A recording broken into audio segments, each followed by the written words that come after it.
Welcome to a special edition of Veterans Voice. I'm Ted Robertson, your host today. Veterans Voice, presented by USAA, originates in the Optum podcast studio here on the campus of Mount Carmel Veterans Service Center at Colorado Springs, Colorado. A great partner, a great supporter of Veterans Voice and Mount Carmel, Mr. Blake Schwank joins us again for a cybersecurity heads up. How's that for a title? Hey, that sounds like a great title. Well, today we're going to be talking about failing banks, and we might sneak ChatGPT back into this picture, too. Yeah. That's what we talked about the last time we were together. It's all the buzz. Blake, I want to thank you, too, while we're together for your support of Veterans Voice Project. You are the exclusive technology provider for us. We can't do what we do. We physically cannot do what we do without the fact that you provide all of our computing equipment and technology here. We appreciate you very much. Well, you're very welcome. We're very proud to be able to help you guys out, especially given your mission, helping veterans. As you know, a third of our staff is veterans. You have a great, stable team, Blake. Your guys don't turn over. When people join your team, they generally stay. It's because you figured out how to give a really good employee experience. Yeah, about probably half our staff is over 5 years, and our longest term employee, besides myself, is a mill spouse, and so they're stationed in Kaiserslautern, and so we now have an offshore employee, but he just went over 10 years. What is happening in Silicon Valley? Yeah, a couple weeks ago, on Wednesday, there started to be a run on the money at Silicon Valley Bank, and they ended up, clients ended up withdrawing, I think it was $40 billion. But the bottom line is, on Wednesday, the cracks started showing up. As of Friday morning, the stock for Silicon Valley Bank that was at $300 a share earlier in the week was now down under 100. They shut down trading of the shares. The feds came in, took over the bank, and the bank was shut down in 2 days. And a lot of businesses have FDIC insurance up to $250,000. Well, 90% of the money at Silicon Valley Bank was above that, which helped compound the issue, was uninsured. And so that created a lot of news, a lot of hype, a lot of panic. There were stories coming out that companies could not make payroll on Friday because their accounts were locked down. They couldn't pay vendors. So it became a huge news story, especially for people who pay attention to, if you're reading Barron's or the Wall Street Journal or any of that stuff, national magazines, you're going to see the stories on it, which causes then people to be aware of a lot of the risks to their finances, because it wasn't just Silicon Valley Bank that was impacted. There was another bank that shut down, and then a lot of the major banks, their stocks cratered in the next couple days, which just increased the amount of stress and the amount of concern that people had. At any time that happens, what happens when there's a big news item out there that affects businesses at a broad scale? The criminals take note. And that's what they did in this case, is they started looking and looking at it as an opportunity to go after private businesses with phishing campaigns and stuff like that. And the CEO of CrowdStrike came out and called it a great Christmas gift for cyber criminals. It is so much easier now for somebody in a foreign country to ask ChatGPT to write a phishing letter. Talk about the mechanics of that. Talk about why it works so well, which is unfortunate. Yeah, so if this happened a year ago and you were a cyber criminal sitting in Russia or India, you would have to come up with your idea of what you wanted to do. And a lot of cyber criminals now, most of them are not just some guy in a basement in his bathrobe. These are organized businesses. They have profit and loss statements. They have boards. They have everything else that are running these cybercrime units. And so someone would have to come up with an idea of, hey, let's create a phishing campaign from Blake to his CFO, Ted, and let's have him send an email to Ted telling him, I'm freaked out about what's happening at Silicon Valley Bank, and we need to, we're concerned. So we want to move our money, or we want to change our banking to this other bank, or wire it somewhere else so that we can make sure we have payroll because I'm worried about our bank. Well, so you come up with that idea. Maybe you whiteboard it out in the conference room, but then you bring in your English, your best English guy, But the best English guy in Russia, if the only way to become a really good speaker of a language is to be immersed in it and live with it, well, that's probably not the English guy in Russia or India. They're going to do their best to write up the copy, and it's going to be somewhat good, but it's not going to be grammatically correct. There's going to be spelling errors. That's the kind of stuff that we've talked about with phishing campaigns in the past, is look for bad grammar, look for bad spelling as a thing. Well, now what this guy in Russia can do is they can draft up this letter, and then they can take it over to ChatGPT and say, make this sound like it was written for a business in Georgia and in the United States, and it will then translate it. Now, if it looks like a phishing email, ChatGPT says, is supposed to flag that and not write it. But you could write an email between a CEO and a CFO that doesn't look like a phishing email, and then you only have to change a couple words around to make it a phishing email.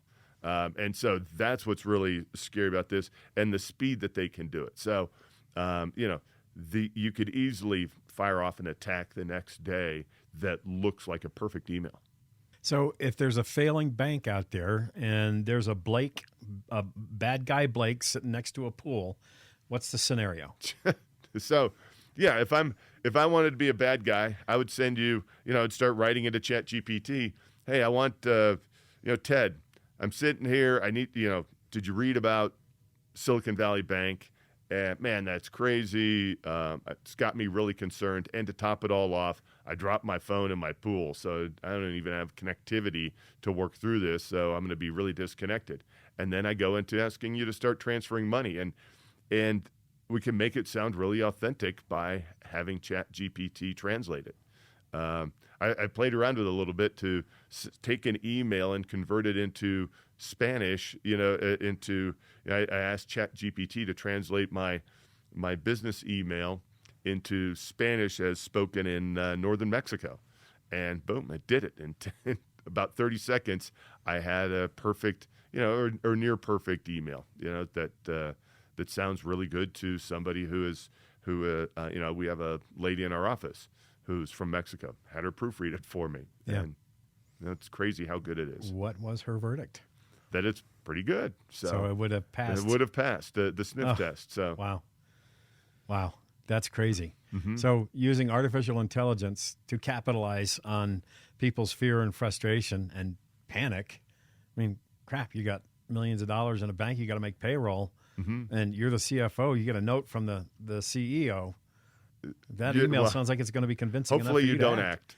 Well, that's true. So now comes the $64 bajillion question. How do you tell the difference anymore? What can you do to defend yourself against a phishing attack? Before you make major changes, and this is our standing order with our accounting company and our office folks, is before you make changes on major accounts is, do all your due diligence. Get the CEO on the phone. Let's say you can't find the CEO. Then you get a hold of the bank. You have the bank confirm where the money is going, because they can check, routing numbers and account numbers, make sure that it's legit if you're trying to move stuff around. Talk to your CPA, talk to your payroll company, but don't ever knee-jerk react to something about sending money. Silicon Valley Bank, if you waited a day too long, then you may not have gotten your money out, right? Yeah. So sometimes there is that risk. But, get a couple other advisors on the phone and talk it through with people. Don't just panic and move money, change accounts, change where money's going. So, and one other note on that is there was also now people hitting them up, not just like payroll, but I tell you, hey, Ted, my accounts were all at Silicon Valley Bank. We now had to change it. I need you to change your ACH over to somewhere else, right? Or they were at KeyBank, and I'm concerned they're going to go under. So I moved it. I needed to change it. If that's the case, you get one of those from your vendor, you need to make sure you pick up the phone and don't call the number in the email. Don't email the email address that's in the email.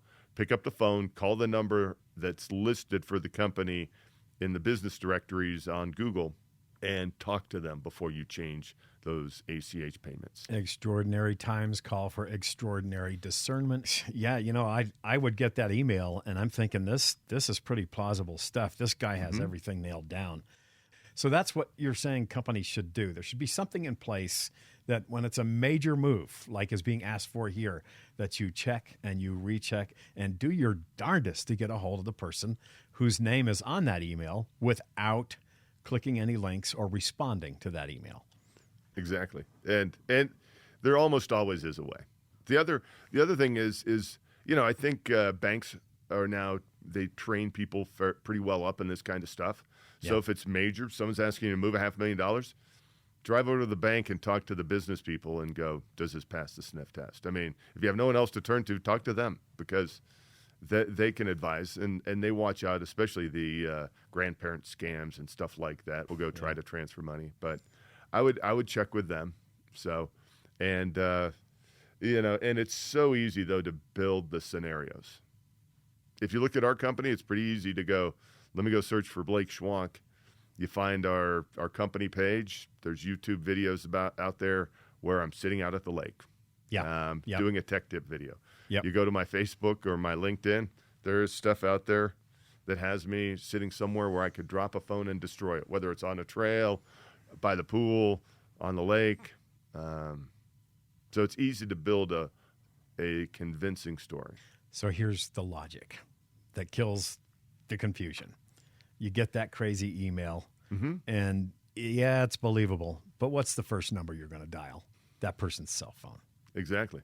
Yeah, not the one in the email. That's right. Right. But the other person's cell phone. That's the stuff, Blake. So takeaways from today's Cyber Heads Up. Stop and think. Don't react to the chaos. Some of that military training I think comes into play is how do you assess the situation and then stop and think before you act. So, and this is why you like to have a team of veterans on Colorado Computer Support's team. So, Blake, as we close this out, there's lots of great places for us to get information like this from you and Colorado Computer Support. You do a Saturday piece, and your marketing team does a Tuesday piece. Talk about those. Yeah, so we do at least 2 videos a week. We do a tech tip on Tuesdays tech tips, and that is general basic IT tips. These are not 30-minute, deep dives. This is little quick snippets about how to change your taskbar, how to change your ribbon bar for Microsoft Word, or how do you do some formulas and stuff. They're quick, easy to digest.